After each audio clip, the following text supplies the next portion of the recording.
Hello everybody, this is the M Crew Dude. And happy Halloween, boys and girls. What better way to celebrate such a spooky occasion than to watch a haunting Halloween movie? Review. And no, I'm not going to be that cheesy throughout. I'm going to be far more cheesy. But what film should I review? I know, Hotel Transylvania. Okay, how about Coraline? Paranorman? The Nightmare Before Christmas? Okay, fine. What about the Scary Godmother?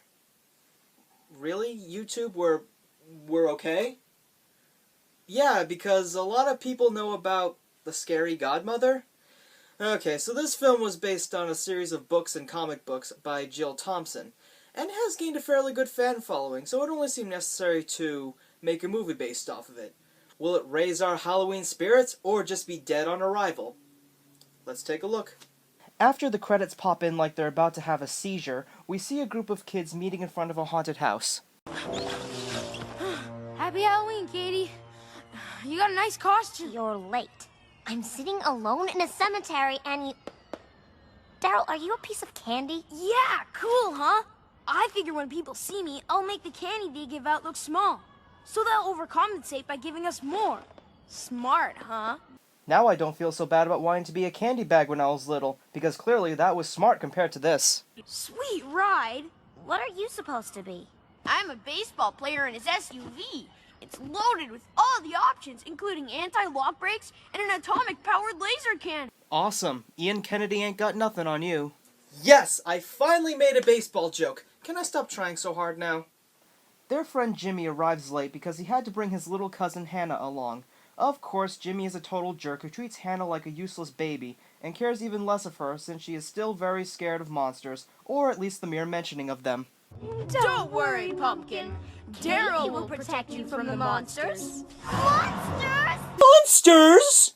But Jimmy sends Hannah away to scare off some monsters with a flashlight while he talks to the group. So what? All imaginary monsters are like the Taken from Alan Wake? Not to worry, this flashlight will be our best line of defense! Jimmy comes up with a plan to ditch Hannah inside the haunted house while they go off and collect candy on their own. So they make Hannah go inside the haunted house and attempt to scare her with shadow puppets. Wow, I don't even think Bob Stromberg could make him that good on the fly. Of course, she starts to freak out and cry, but against all odds of reality, something amazing happens.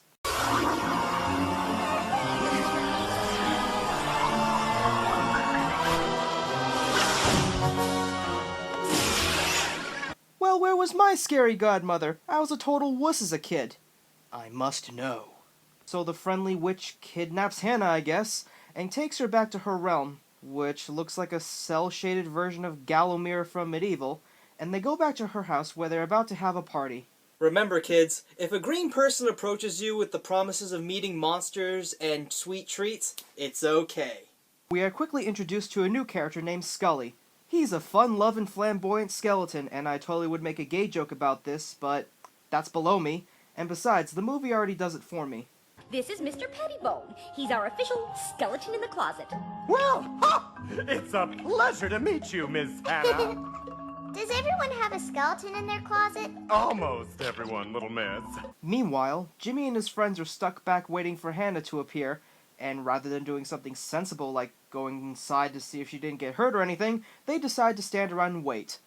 Back at the party, the first guest arrives, a ravenous werewolf named Harry who enjoys making in-jokes and eating party snacks. That reminds me of someone.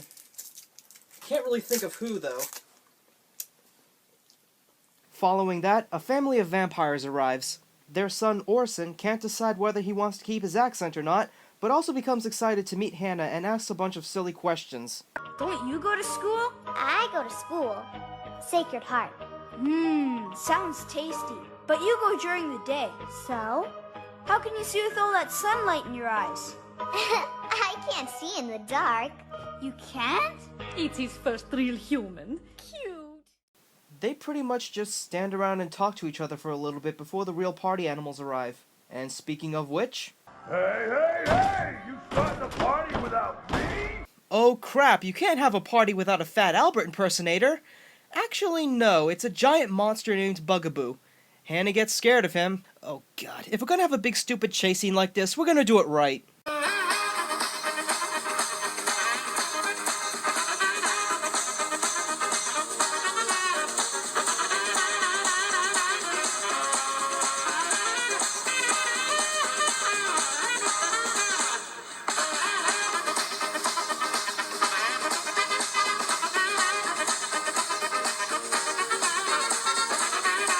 After they calm down, Hannah realizes that he's actually a friendly monster, and thus conquers her fears.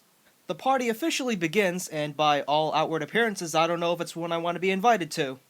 Back in town, the kids miss out on trick-or-treating, and they finally decide to go into the house to find Hannah, but they decide on who they should have as a group leader first, and vote on it. That's one vote for everyone. I demand a recount.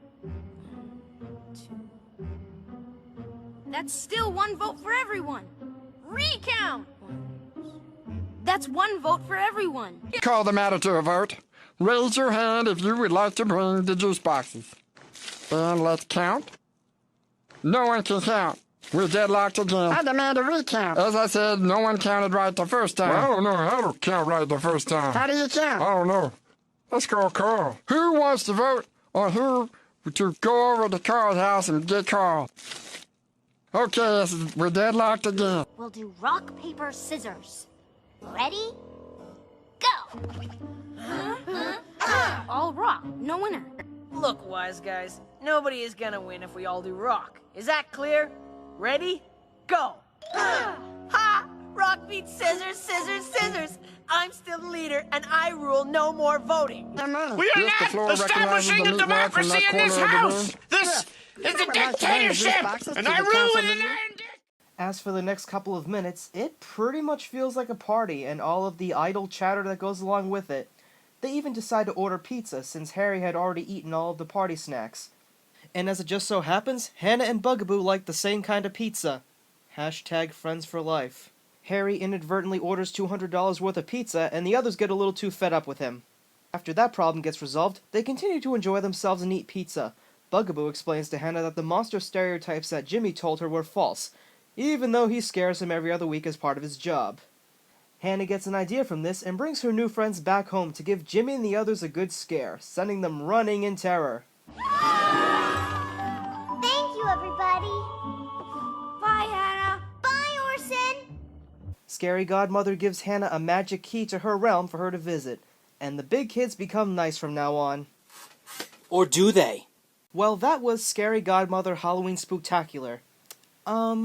It's better than I gave it credit for. I don't have a ton of things to say about it. It was actually fairly decent.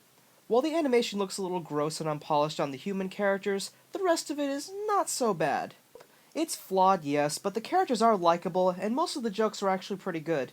It doesn't have anything that's really bad for kids, so if you want something to show the little ones that's appropriate and has some charm to it, I'd say you probably won't go wrong with this. This is the M Crew Dude signing off, wishing you all a happy Halloween.